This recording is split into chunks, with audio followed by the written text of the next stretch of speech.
Good morning, everyone. This is Mr. Couple. Today I'm with my IBHL Year 1 students, and we're going to be learning about diffraction and double source interference. We are having a little bit of connectivity issues this morning, so there may or may not be students that are on voice chat with us today. Okay, so there's three main things I'll be teaching you about today. Is that it's diffraction. What is it? Uh, it's the spreading of a wave. We'll be talking about that. We'll also be going into discussing how interference effects can occur with diffraction. In fact, Richard Feynman used to say that diffraction and interference are almost the same thing, like they're interchangeably used with each other. And the last thing we're going to talk about is when you have two sources of waves and they're both sending out like sound or some waves that they can actually interfere with each other and create these really cool interference patterns. We'll be talking about that as it relates to sort of acoustic design and things like that. All right, so first up, this is diffraction. So the way diffraction works is you have an opening, or you could call it an aperture. And so that would be this little gap right there. And so what's happening is we have waves from the ocean coming in towards this gap. They're hitting the gap and then they're spreading out through the gap. And so this is diffraction.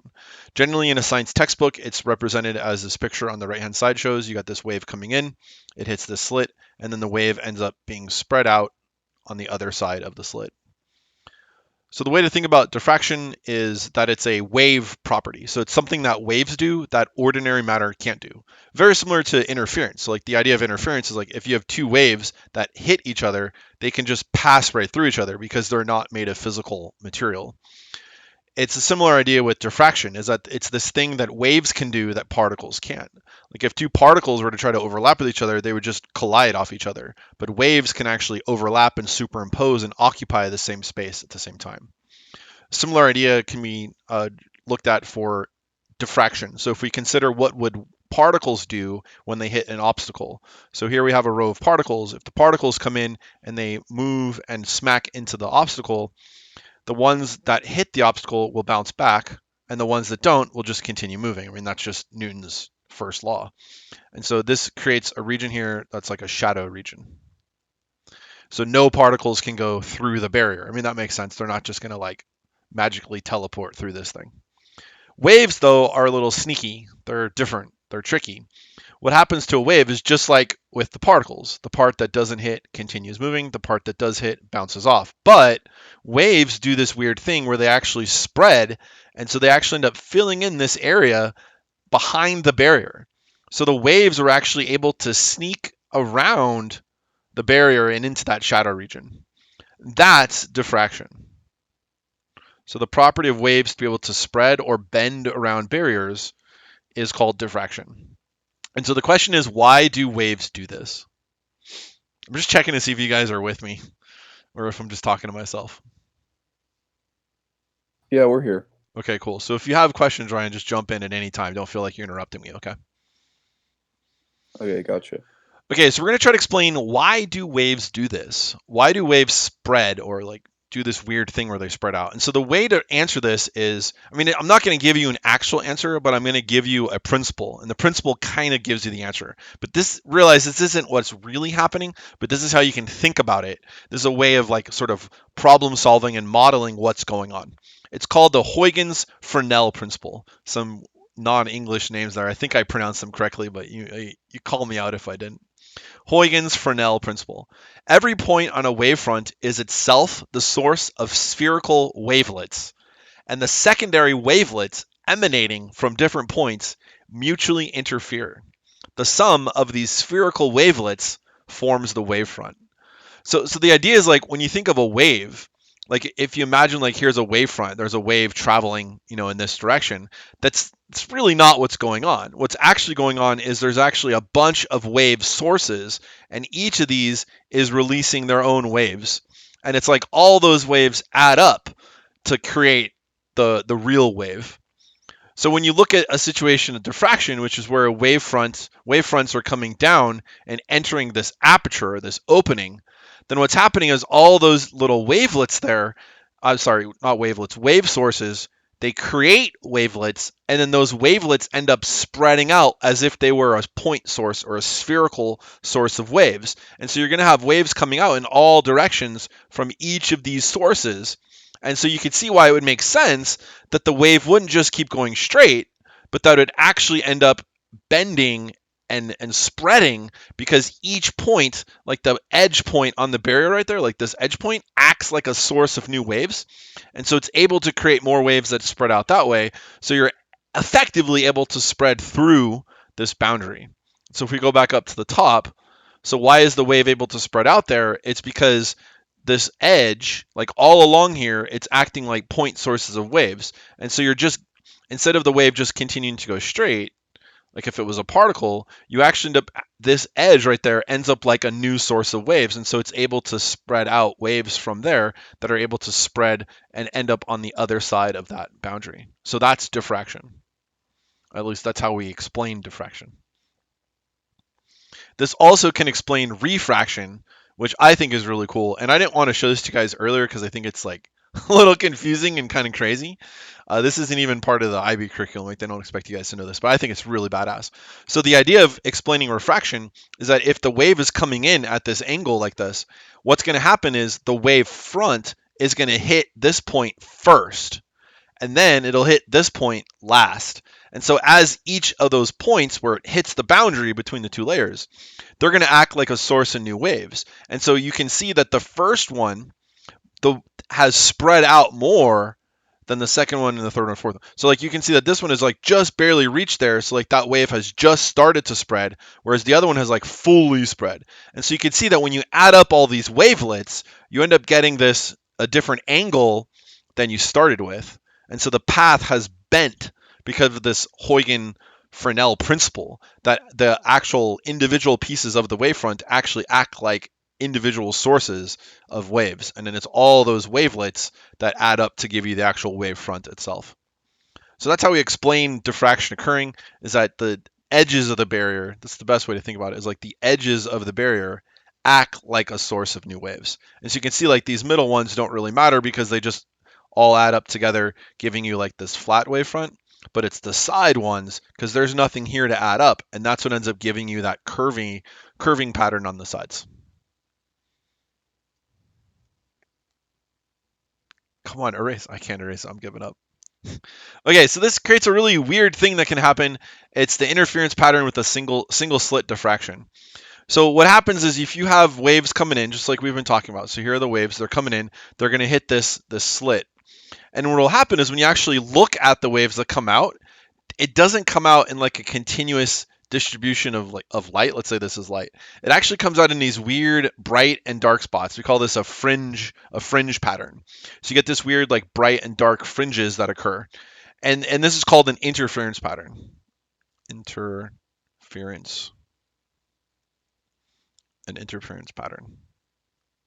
And so we're going to try to explain why this happens like over the next week of lessons. But basically, what I'll just say is this. So if you look at the left edge and the right edge, those waves will travel a different distance to get to each point. In the center, they'll both have traveled, that's a terrible straight line there. At the center point, both waves have failed. At the center point, both waves have traveled the same distance. I can't even do it. I give up. Both waves have traveled the same distance to the center point. So they interfere constructively and they give you a bright spot. But at those other places, they can travel different lengths, or they can arrive out of phase, and then the two sources of the waves from either side of the barrier, they can actually destructively interfere, and then that creates the dark spots. If you actually graph the intensity through the slit, if this is the width of the slit here to here, that's our central angular width is what we're calling it. So you can see that you end up getting this big high intensity spot. That's the bright spot.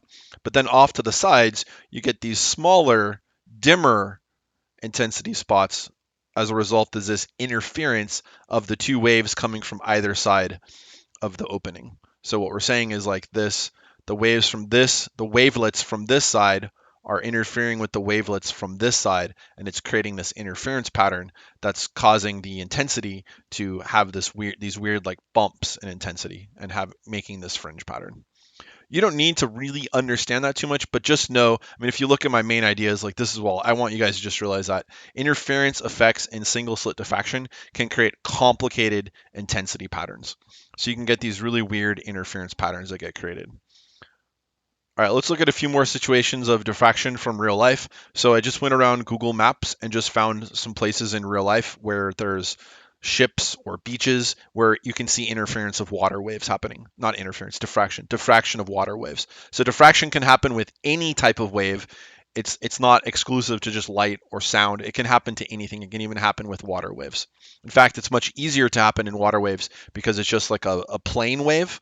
So it's not going out spherically in all directions. It's just going on the surface of the water. So diffraction is a lot easier to see with water, which is why we usually end up representing it with water, but it can happen for all types of waves.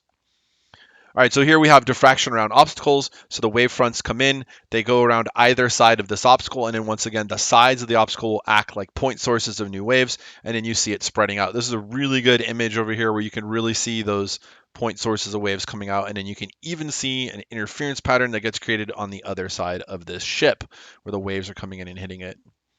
Diffraction at edges as well, so you can see like this side right there is going to act like a point source of new waves and causing it to spread out. And then here's an example of that happening on a beach. And then you can actually see like the curvature of the beach, that curved there is a result of these curved waves coming off from this little barrier that's sticking out into the ocean. Okay, so what we want to do now is we want to consider a wave with wavelength lambda, and it's moving towards an aperture of size A. So we're going to try to put some mathematics and like variables to this. What will the wavefronts look like after the wave has gone through the aperture? So what this you can see here that there's a certain amount of spreading. So like here we have this much spreading, but over here there's a greater amount of spreading. So what we're trying to figure out is like what determines how much spreading can occur. So we want to determine a relationship between the angle of the spreading. So we'll call that like the angle of the spreading. I should probably mention that the angle is like this from there to there. So this is a small angle, and then this is a large angle diffraction. We want to find out how does the amount of spreading, so like that angle that it spreads, how does that relate to the wavelength of the wave, and how does that relate to the width of the aperture? So we'll call the width of the aperture, we'll call that A, and so you'll notice that in this picture, there's less A. So first off, we can see that if A goes down, then the amount of spreading is going to go up. And that's if the wavelength is constant. So maintaining this constant wavelength, you can see the wavelength is right there from one wavefront to the next. That's our wavelength. So maintaining a constant wavelength, if we shorten the aperture, we increase the amount of spreading that can occur. I'll just tell you guys what the result is. So I guess we could look at some more down here. But this is what the formula is going to be. It's going to be very roughly this. The amount of spreading is proportional directly to the wavelength and inversely to the aperture. So when you lower the aperture, you increase the spreading, but it's also true that if you decrease the wavelength, right, let's say increase, if you increase the wavelength, you'll increase the spreading.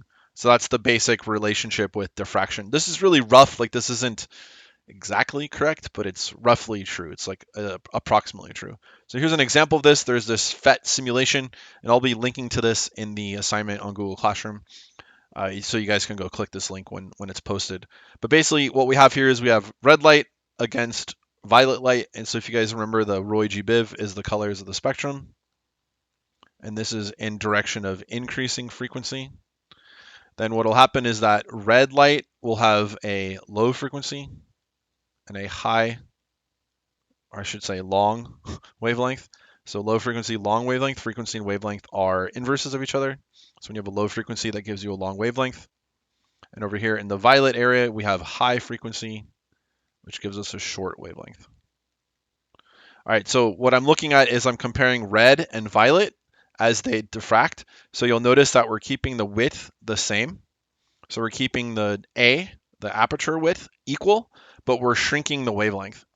So you'll notice that when the wavelength, so the original wavelength is this big, whereas over here we have a much shorter wavelength. So we've made the wavelength go down, and so look at what's happened to the amount of spreading. Whoops. Yeah, it's like I can't even see the spreading on this picture. It's kind of like that. Whereas here it looks like there's you can see how the angle here has decreased. So shortening the wavelength with respect to the aperture has decreased the amount of spreading that occurs. If we lengthen the aperture. So if we increase the aperture, you can see here that we've increased the aperture. Then what's happened is the spreading has gone way down. So increasing the aperture also lowers the spreading. So there's a direct relationship, like we said up here, direct relationship between wavelength and aperture, direct relationship between the wavelength and the amount of spreading, and then an inverse relationship between the width of the object or the obstacle and the amount of spreading, an inverse relationship. Okay, so here's the statement that's in your textbook. It says diffraction takes place when a wave with wavelength comparable to or larger than the size of an aperture or an obstacle moves through or past the aperture or obstacle. It's basically saying that what you need in order for theta to be noticeable is you need the aperture about equal to the wavelength. So you want the wavelength and the aperture to be about the same. And as long as they're comparable to each other, that the size of the obstacle and the wavelength of the wave are about equal, you will notice diffraction.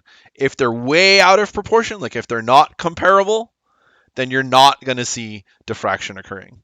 It says, in general, the larger the wavelength, the greater the effect, which is what we talked about. If you have a greater wavelength, you're going to have a greater amount of spreading. All right, so here's a question to check if we understand this. I tried to take this photo of some of my seniors that I had them make, and I put their names above them, and I tried to make it look like World of Warcraft. I don't know if you guys are getting World of Warcraft vibes off this, but that was my intention. So it says, with reflection, with reference to the diffraction of sound and light, explain why Arian can hear Diego but cannot see him. So if anyone's on voice chat and wants to give it a go, let me know. Oh, I know. It's because to see something, you have to hear it first, right? Very funny, Ryan.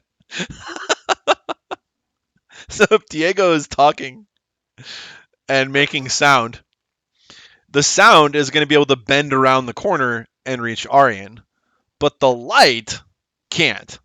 The light coming off Diego doesn't bend around the corner. Why not? Why is the sound bending? Sound bends, but the light doesn't. Why? Wouldn't that be because the sound is being projected, but the light is not? It's staying in one place. Well, the light is definitely being projected as well. It's how you're able to see something is that the light bounces off of the object and then goes to your eye to letting you see it. So the light is bouncing off Diego. But why doesn't the light bend around the corner? So why can't we see around corners, but we could hear around corners?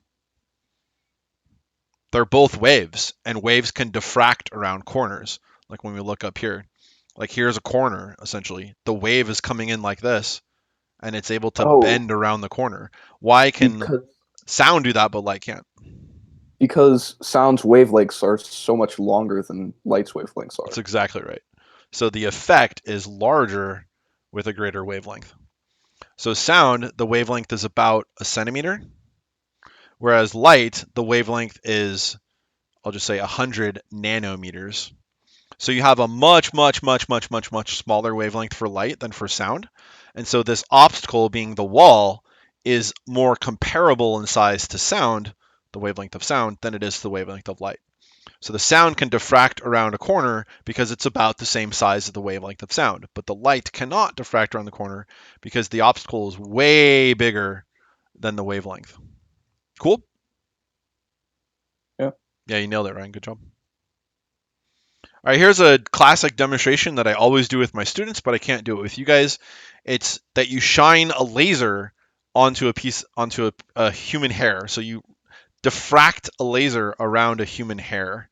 So this is a crappy image, but it's the best I can get, like that watermark from these guys.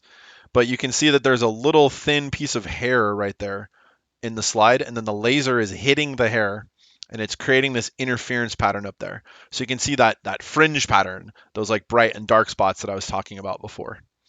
So the light doesn't just keep going straight, that it actually, some of the light is like bending off to the sides over here. It's creating those bright and dark spots on the edges.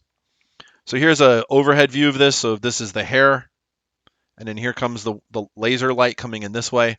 And then you can see what's happening, just like before, is that the edges of the object are acting like point sources, And then those two waves are interfering, creating that interference pattern. You got that bright spot in the center where they're overlapping. Then you have the dark spot where they're canceling out. And then it gets bright again where they're overlapping. And then a dark spot where it's canceling out. So that's the whole idea of these interference patterns. You get these periods, these regions of constructive and destructive interference. It creates stuff that are called maxima and minima. So like the maxima is the big bright spot, and then you have the minima, and then you can start counting them. Like, oh, this is the first order minimum, this is the second order minimum, this is the third order minimum. And there's all these equations that you can derive for like calculating where those are going to be and stuff like that, but we're not really going to do any of that. The other thing to notice is that when the light has a higher or a longer wavelength, the minimums are more spread out. The fringes, like the dark spots, and then when it's a shorter wavelength, they're more compressed together. Do you have a question, Ryan? No. Okay, cool.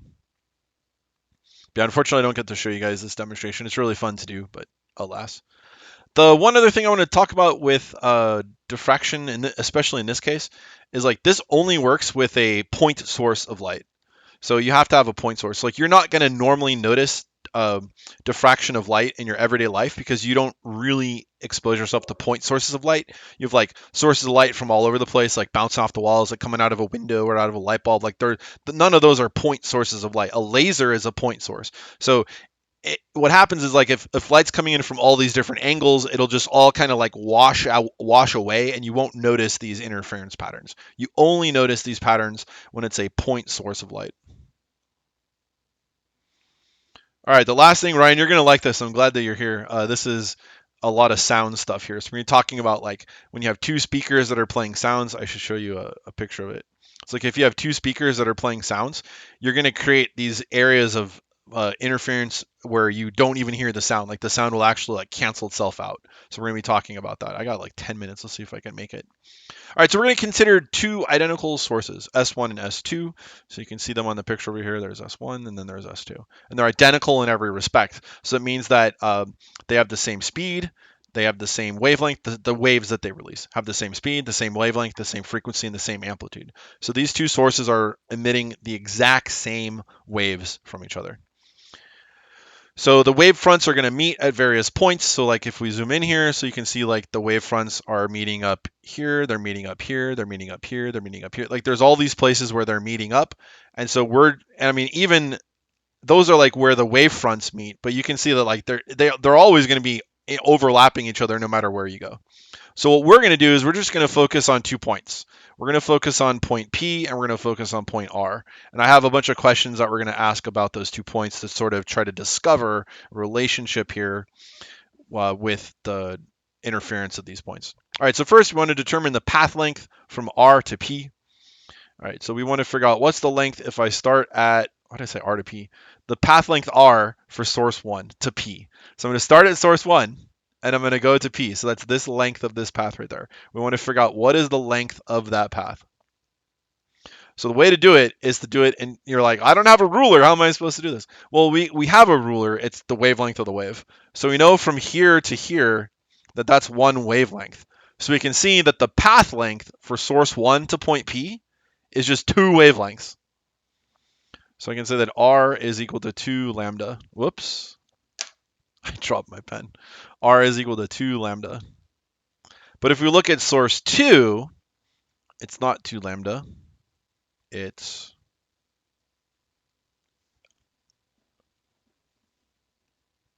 3 lambda. Create a visual representation of the waves arriving at point P. All right, so what's happening is that you've got from S1 and S2. So S1 is going 2 wavelengths. Did I do 2 wavelengths? I can't tell if I did 2 wavelengths, and that doesn't look like I did. There's 1, there's 2. But S2 did 3. So they're arriving in phase with each other, but S2 just travels a little bit of extra distance. So this is like the extra distance that S2 travels, but they arrive in phase. So it's just traveled 1 extra wavelength, and so they still end up completing their journey at the same point in their cycle, because it's just traveled 1 extra wavelength distance. Now, if instead we go to point R, that doesn't happen. So if we first off notice that P is at the intersection of two wavefronts, the blue and the green are intersecting there. But if we look at R, you're halfway between the green wavefronts, but you're on the blue wavefront. So you're actually going to end up out of phase here. So if we look at the path length for S2, that's 2 lambda. But from S1, it's 2.5 lambda. Let me see if I can draw that one more time. So you can see there's your 1 lambda, there's your 2 lambda, and so you're going 1.5 lambda. So it's 2.5 lambda. So from S1, we're traveling 2.5 wavelengths. From S2, we're traveling 2 wavelengths.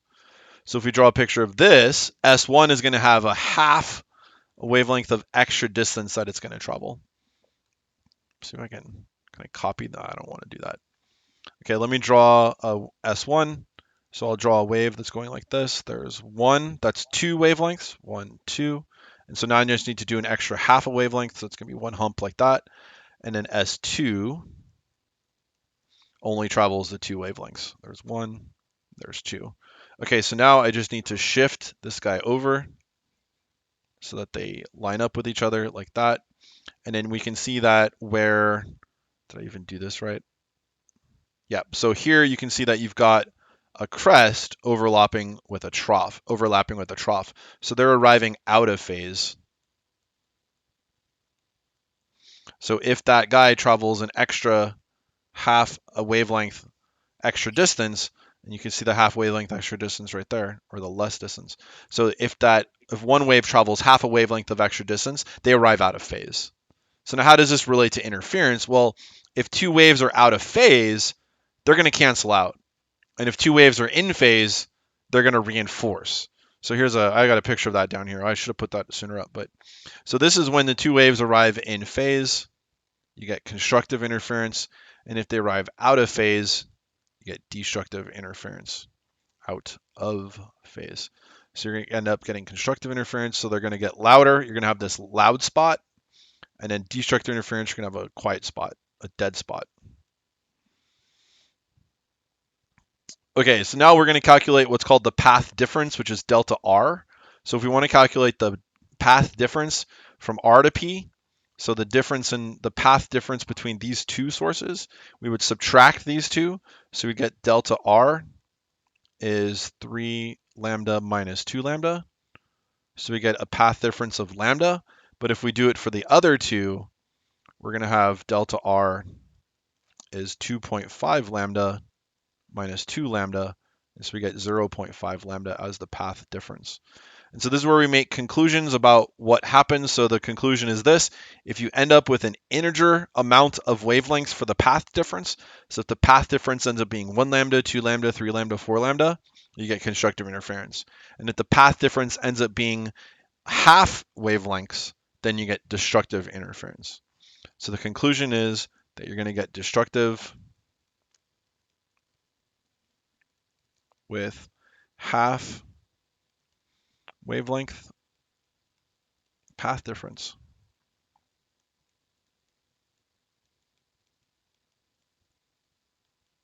So some examples would be like 0.5 lambda, 1.5 lambda, etc. And then we get constructive with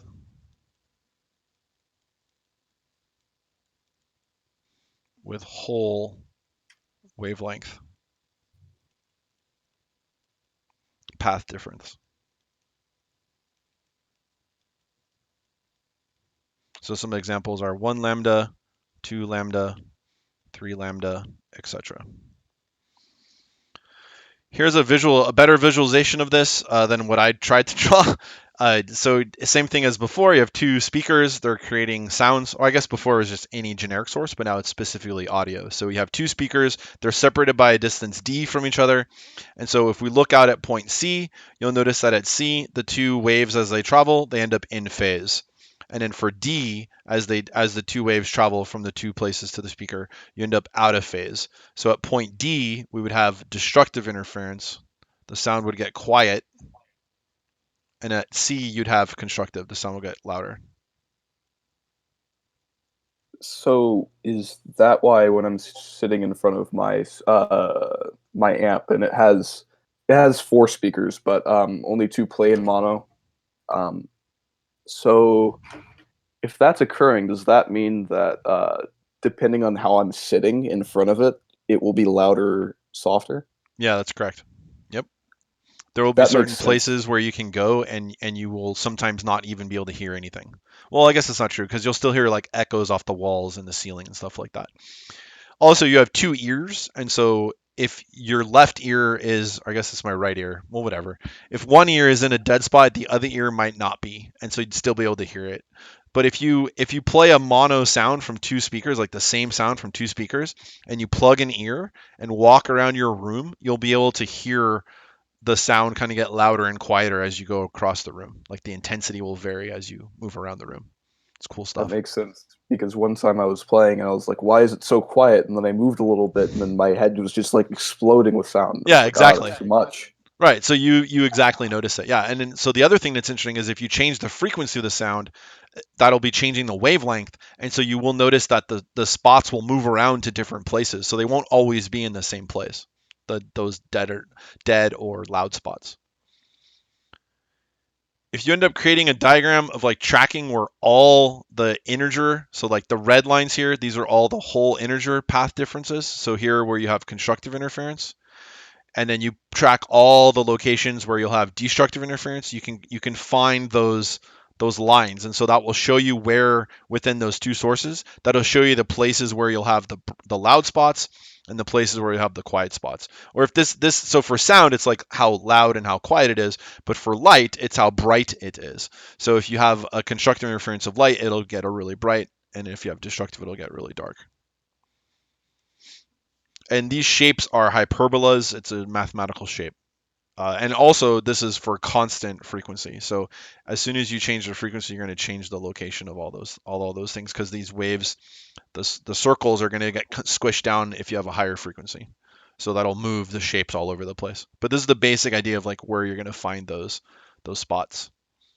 So this is what IB wants you guys to know is basically what I wrote down is that constructive interference is when the path difference is an integer, where n is an integer multiple of the wavelength, and then destructive interference when n is a half integer multiple of the wavelength. And then I was just going to end with an example. Identical waves leaving two sources arrive at point P. Point P is 12 meters from the first source and 16.5 meters from the second source. So if we have a source here and we have a source here, and then we're going to have like some point out here, like point P, I'll just put it right here, point P. And so from this first source, call that S1, this is S2. So from the first source, we're 12 meters away. So it's 12 meters. And then from the second source, we're 16.5 meters away. It says the waves from both sources have a wavelength of 3 meters. I'll write that down. So the wavelength is 3 meters. State and explain what is observed at P.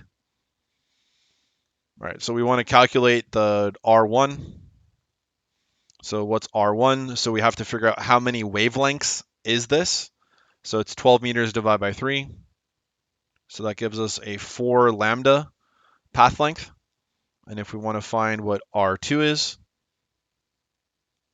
that's 16.5 divided by 3. I have no idea what that is. So I'm gonna pull up my calculator. Every time I do this, my video starts to like super lag out. We'll see what happens. 16.5 divided by 3, so I get 5.5 lambda. Okay, and so now I want to find what the path difference is. So that's going to be the delta R. And so I just have to take 5.5 minus 4. And so we find that the path difference is, let me make my R look nicer. I don't know why I even care. It's all so gross anyway. That's 1.5 lambda. So what does this tell us? Path difference is a half integer multiple. And so that means we're going to have Deconstructive. destructive interference.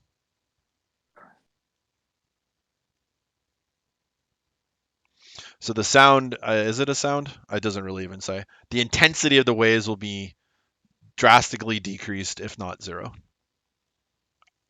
So that's it, guys. I'll just tell you where we're going to go next time is we're going to be looking at when you don't Where is that picture I was looking for? Up here. So instead of having a single slit, what happens if you have two slits? And the IB actually wants us to mathematically calculate that out. It's a really hard derivation, and then you actually get an equation, and you can actually plug numbers into the equation. And so that's what we'll be doing next time.